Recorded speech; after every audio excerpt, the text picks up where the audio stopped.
কিন্তু আপনারা এই কাজটা করতে পারবেন। এইটাও আমার মনে হয় যে একটু জনগণকে সচেতন করে দেওয়া।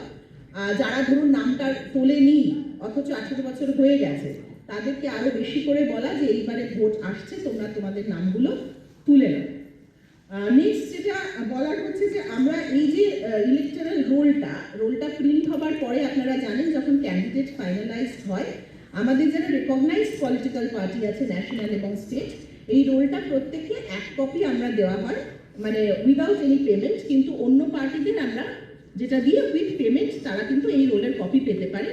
যে রোলটা আর কি ভোট দিতে যাওয়া হবে সেই অ্যাজ ইট ইজ সেই রোলের কপি কিন্তু পলিটিক্যাল পার্টিদের হাতে যায়, যাতে তারাও দেখতে পারে, as we are always promoting transparency, তারাও জানতে পারে যে কোন রোলে ভোটটা হতে চলেছে। এটা কিন্তু ওটা দেওয়াটা ম্যান্ডেটরি। এবারে আমি কিছু অ্যাপের কথা বলছি। একটু অ্যাপ স্যার বলে দিয়েছেন অলরেডি, সিভিজিলের কথা। এখন আপনারা জানেন ইলেকশনের সময় যেটা মেইন সমস্যা হয় কমপ্লেন। বহু জায়গা থেকে লোকের গ্রিভেন্স থাকে, সেটা সিটিজেনের হতে পারে, পলিটিক্যাল পার্টির হতে পারে, যে কোনো কারোর হতে পারে।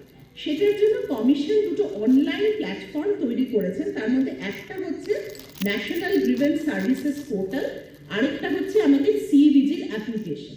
দুটো একটু ডিফারেন্স আছে। ন্যাশনাল গ্রিভেন্স সার্ভিসেস পোর্টালটা এখন যেটা হচ্ছে আপনাদের একটাই পোর্টালে ঢুকতে হচ্ছে, আগে কিন্তু এটার জন্য আলাদা পোর্টাল ছিল। কিন্তু এইবার ডিসেম্বর মাস থেকে কমিশন যেটা করেছে একটাই পোর্টাল, সেটা হচ্ছে ভোটার সার্ভিসেস পোর্টাল বা ভোটার হেল্পলাইন অ্যাপ। এই একটা জায়গায় গেলেই আপনি আপনার নাম নথিভুক্তও করতে পারবেন, আপনার অ্যাপ্লিকেশন করেছেন, অ্যাপ্লিকেশন স্টেটাস কি সেটাও দেখতে পারবেন, আপনার কমপ্লেন আছে কিনা সেটাও দেখতে পারবেন। সমস্তটাই কিন্তু এই একটা লগ ইন দিয়েই হচ্ছে। তার মানে বারবার অনেকগুলো অ্যাপ আপনাকে খুলতে হচ্ছে।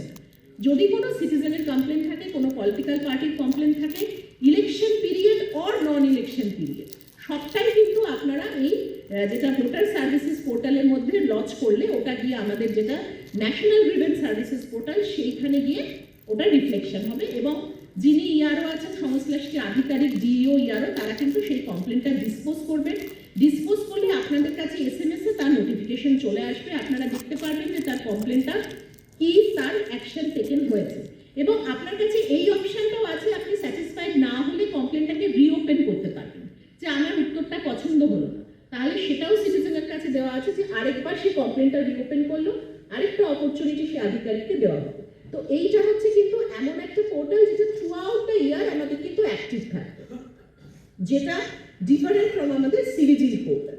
সিভিজিল পোর্টালটা শুধুমাত্র অ্যাক্টিভ হবে অ্যানাউন্সমেন্টের পর থেকে, বিকজ এটা হচ্ছে মূলত আমাদের model code of conduct violation এবং এক্সপেন্ডিচার রিলেটেড যদি কোনো কমপ্লেন থাকে তাহলে এই সিভিজিল পোর্টালের মাধ্যমে আপনারা করতে পারবেন। ভোটার সার্ভিসেস পোর্টালের মাধ্যমে সব ধরনের কমপ্লেন হবে, সবাই করতে পারবেন। সিভিজিলের মাধ্যমে আপনারা শুধুমাত্র এমসিসি ভায়োলেশন এবং এক্সপেন্ডিচার মনিটরিং, যে এক্সপেন্ডিচার রিলেটেড কোনো ইস্যুস কোথাও দেখছেন অনেকটা টাকার বিতরণ হচ্ছে, ডিস্ট্রিবিউশন হচ্ছে, কোনো ক্যাশ, কোনো লিকার, সেই সমস্তগুলো আপনারা কিন্তু এই অ্যাপে গিয়ে কমপ্লেন করতে পারবেন। কিন্তু এই অ্যাপে কমপ্লেন করার একটা যে কেউ কমপ্লেন করতে পারবেন, আপনার কাছে একটা মোবাইল থাকতে হবে, ক্যামেরা থাকতে হবে। এবং কমপ্লেন করার একটা মেন জিনিস যেটা অনেক সময় আমাদের কাজ করতে গিয়ে আপনারাও দেখবেন, আমরাও দেখি, অনেক সময় ভুয়ো কমপ্লেন্ট আসে, পুরনো কোনো ফটো গ্যালারি থেকে কেউ আপলোড করে দিচ্ছেন। এই সিভিজিল অ্যাপের কিন্তু একটা বিশেষ ফিচার হচ্ছে লাইভ কিন্তু আপনি কমপ্লেনটা আপলোড করতে পারবেন আপনার মোবাইল থেকে, যেটা সরাসরি গিয়ে এই অ্যাপে রিফ্লেকশন হবে এবং সেটা আমাদের ডিস্ট্রিক্ট কন্ট্যাক্ট সেন্টারে মানে ডিওর কাছে বা আরওর কাছে সরাসরি চলে যাবে। মানে আপনাকে সঙ্গে সঙ্গে ইভেন্টটা ক্যাপচার করে উইদিন একটা 5 মিনিটসের মধ্যে সেটাকে আপলোড করতে হবে, কোনো স্টোরড ফটোগ্রাফ। তার কারণ হচ্ছে আপনি যে লোকেশনে ফটোটা তুলছেন, যেখানে ভায়োলেশনটা হয়েছে, হয়তো আপনার কোনো একজন সিটিজেন রাস্তা দিয়ে যেতে যেতে দেখলো যে এখানে একটা রাস্তা আটকে একটা বড় ফ্লেক্স আছে কোনো একটা প্রচারে, কোনো একটি পলিটিক্যাল পার্টি, তার মনে হলো যে এটা একটা এমসিসি ভায়োলেশন হচ্ছে, কোথাও খুব জোরে লাউড স্পিকার বাজছে, কোথাও কোনো ক্যাশ বিতরণ হচ্ছে, সে ইনস্ট্যান্ট ফটোটা ক্যাপচার করে সেটা আপলোড করতে পারে।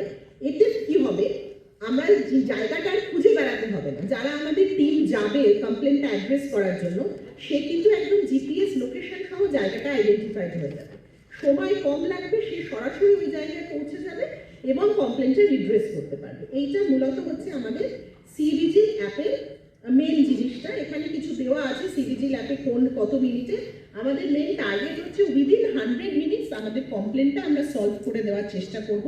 এবং আমাদের বিগত যে 2019 থেকে এটা প্রথম শুরু হয়েছিল, 19 এবং 21-এ আমাদের স্টেটে প্রায় মানে 20-25 হাজার মতো কমপ্লেন করেছিল এবং উইদিন টাইম সেটা কিন্তু খুব সাকসেসফুলি আমাদের আধিকারিকরা সেটা সলভ করতে পেরেছিলেন। এখানে আরেকটা ইস্যু হচ্ছে সিবিজিল অ্যাপের যদি এমন কোনো কমপ্লেন হয়, হতেই পারে যেটা আমার 100 মিনিটে সলভ করা সম্ভব হলো না, কোনো sensitive law and order issue কোনো কিছু আছে, সেটার কিন্তু আপনার অপশন আছে, আমরা এসক্যালেট করে দিই, সেটা চলে যায় এনজিএস পোর্টালে, সেইখান থেকে পরবর্তীকালে সলভ হবে, হয়তো 100 মিনিটের বিয়ন্ডে হবে, সেটারও আপনি নোটিফিকেশন পেয়ে যাবেন। মানে দুটোকে ইন্টিগ্রেট করারও কিন্তু একটা অপশন আছে। এই সিটিজেন অ্যাপটা নিয়ে আমি আর বিশেষ কিছু বললাম না। এরপরে আমরা যেটা বলছি যে কমিশনের একটা খুব ভালো অ্যাপ যেটা আমাদের ইন্টিগ্রেটেড প্ল্যাটফর্ম অনলাইন, সেটা হচ্ছে এনকোর। এনকোরের মধ্যে অনেক কিছু হয়, একটা সিটিজেন ইন্টারফেস আছে।